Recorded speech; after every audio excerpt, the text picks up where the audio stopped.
Well, it's Donut Thursday. Don't be fooled. Today, the day you're watching this, is Fantasmic Friday. That's what I'm going to call it, Fantasmic Friday. Because it's the opening day for the return of Fantasmic. The return. The triumphant return. Well, I don't know how triumphant, but I guess triumphant in terms of everybody's happy that it's back after the tragedy.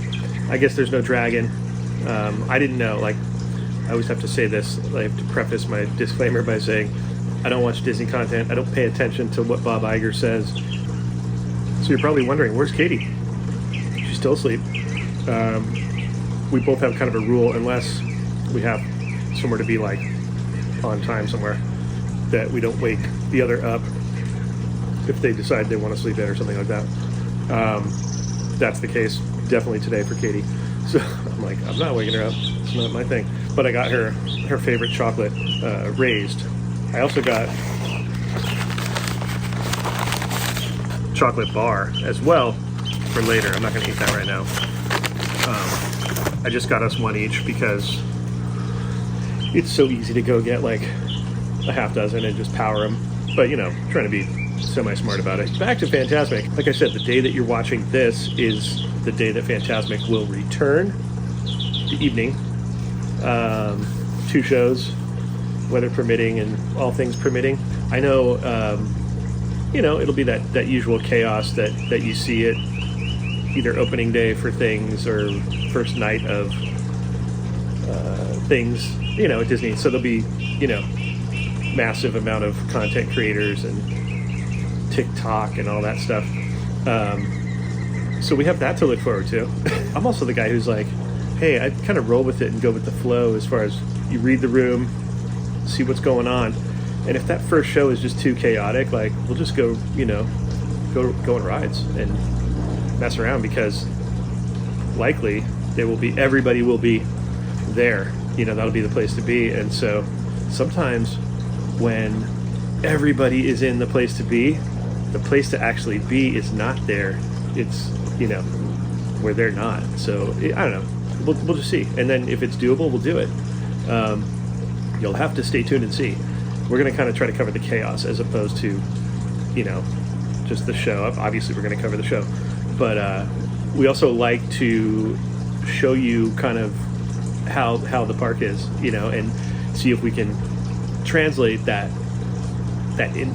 There's like a vibe. There's like a panicky vibe, you know, because there's a collective vibe of everybody wanting to see that thing and get their spot and all that. So you can almost feel it. So we always try to like capture that if at all possible. It's hard to capture sometimes something that's a feeling, you know how you say, well, you could cut the tension with a knife. Well, we're trying to show that, but it's hard to show tension unless you have somebody who can emote. You know, we've always said the second show is like, that's the best one. That's the one you want to go to, because it's mellower.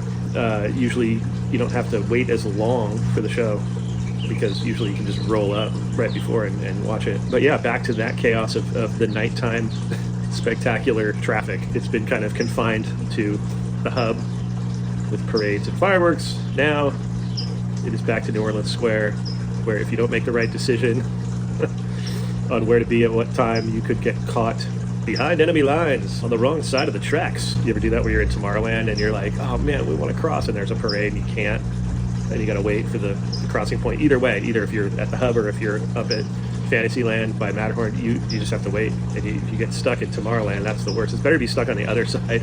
There's more to do on the other side. If you're stuck at Tomorrowland, dude, there's nothing to do. I mean, Space Mountain, of course, Star Tours a little bit, Buzz Lightyear sometimes, but for the most part, yeah, and some Autopia sometimes. But you know what the thing with Autopia is? You know, at the end of the attraction where you're coming around the corner, you're about to, you know, get out, park and get out.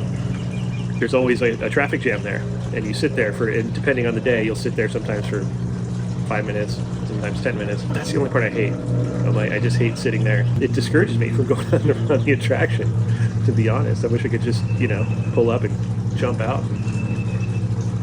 Anyways, I'm rambling. This is rambling in the backyard. You know what? I didn't even bring my coffee.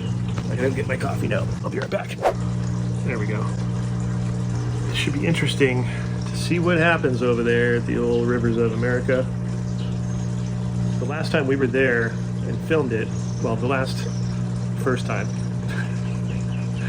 Anyways, it was the opening night of the newest version. We had a great spot, kind of front and center. I think it was a dining package. I don't even remember anymore. I just know we were front and center, and it's awesome. It was cool. The only bummer was Murphy didn't breathe fire on that show. We were at the first show. Second show, Murphy breathed fire.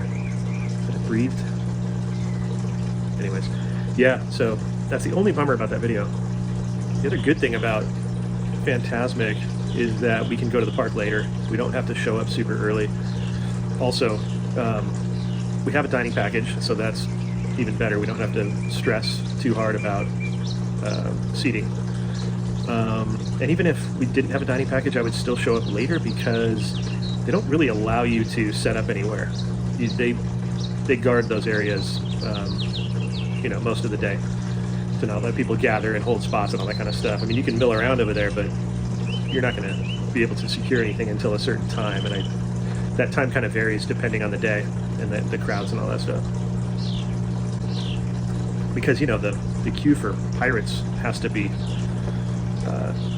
either broken up, and have cast members man the gap where they send people across. It'll be interesting. I was like looking at the logistics of it and how they can pull off the whole thing with all those crowds. You know what I mean? All that kind of stuff. Hopefully there won't be any civil unrest like there was the last time. I don't know if that was. I think it was the opening night actually. We didn't even know it was happening because we were down like on the water, but it was like up by the bridge, right there in that intersection by the bridge. I'm sure there'll be critics because of the lack of the dragon. You know what they said though in the article? If you didn't read it, they were saying, I think it was LA Times or one of those. They're like, there's no dragon, but Maleficent rises 35 feet in the air. And it's like, yeah, she always did. She just stays there longer now. Like her on stage time is much longer because now she has to fill that gap where the dragon was not. So Mickey will battle her in her human form. Well, I don't know if she's human, but in her non-dragon form. So see how that goes. And it's likely that they're just not done with the dragon yet, and that it will return eventually. And you could see it in the way that the LA Times wrote it too. It was like there's no dragon in the show at this time. I think it said something of that nature to be like, oh, okay, so what you're saying is I got a chance. There's a chance. What would be cool is if just one night all of a sudden the dragon was back in the show and nobody knew, and it was like if you're there, you were there. If not, that'd be so rad. To me, it's the false climax of the show. It's like or maybe it is the big climax of the show, and then the Mark Twain coming through is the curtain call, or the credits, maybe. You can see it either way. Just me and the birds back here. Me and Andrea Birdcelli.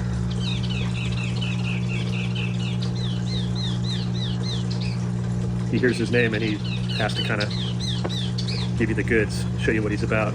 Got donut dust on me. You don't know how bad I want to break into that chocolate bar that I have sitting there right there. It's in the bag, so I would say it's looking at me, but it's not. But I can kind of see through the bag. It's in there. This is that French roast coffee we got from Costco.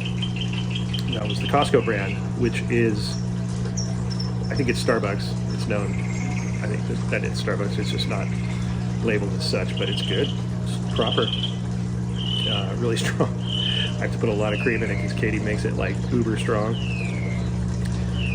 She actually had gotten up to make the coffee and then went back to sleep. So props for doing that.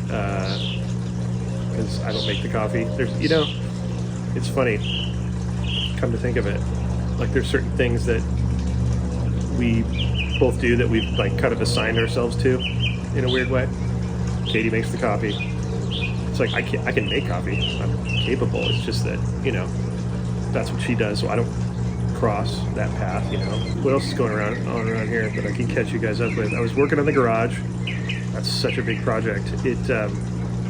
So I'm trying to build in an art studio in there. So I've kind of got the space mapped out, and I'm slowly working on that and getting it prepped to do some stuff. But again, I have so much storage in there to deal with too that, you know, and there's still boxes we haven't gone through, believe it or not. And then we have some upper storage in there, which is great, like some almost like garage attic kind of vibe.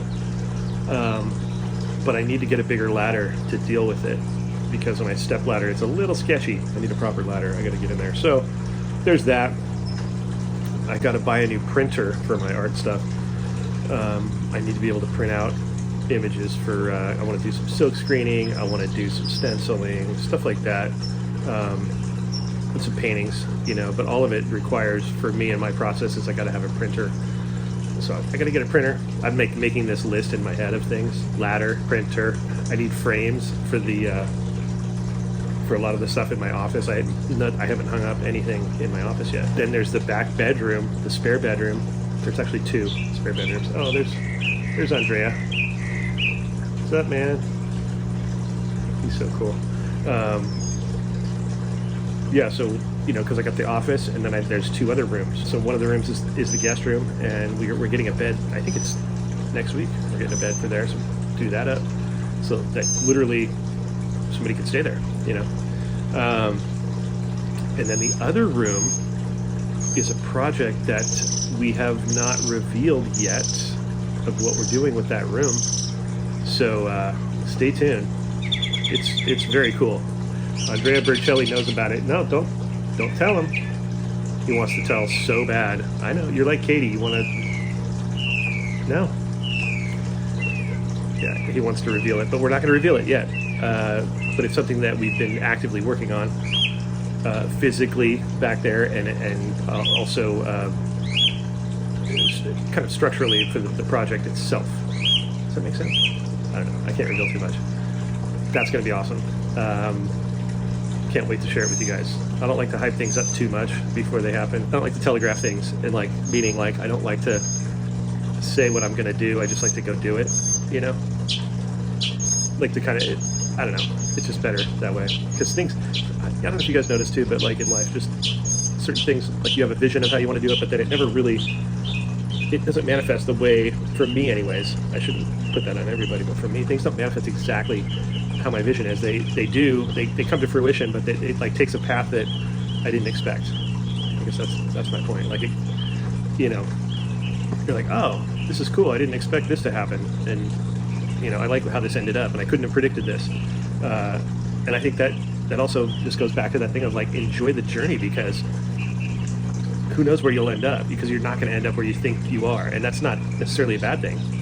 It's a lot of times it's better than what you can kind of imagine. You know, it's almost rewarding you for enjoying the path of like, oh no, just enjoy the ride, and you know, we got you on the end there. You know, that's my theory. That's my kind of, you know, logic of that kind of stuff. As I sip more coffee, I love these cups because they keep the liquids warm, you know, and or cold. They're like that, whatever that is, that weird plasticky thing. So, chatting and blabbing with Spence in the backyard. Special guest Andrea Bercelli. You guys, I need more names for there's a few more birds that sing around here, so I know it's not just Andrea. We need more bird names, so I am putting out the call to you guys. I need clever celebrity bird names. They got to be singers. I'll leave it to you guys. You always come up with better stuff, and I go, I should have thought of that. Tomorrow, Fantasmic. Well, the day you're watching this, Fantasmic. So stay tuned for the video for that. Hopefully it'll be fantastic. Hopefully it won't be a disappointment. I don't think it will be. The fact that the show's back is a positive thing in general, right? Because even if they did this 2 weeks after the tragedy, people would have been stoked to have the show back. I think people are just stoked to have the show back. There's going to be critics. There always is. It's Disney social media. They're the most critical in certain things. I won't go into all that. Hope you guys have a great day. Enjoy. We will see you at the Rivers of America for the chaos that will be Fantasmic returning. Until then, cheers. Bye-bye, everybody.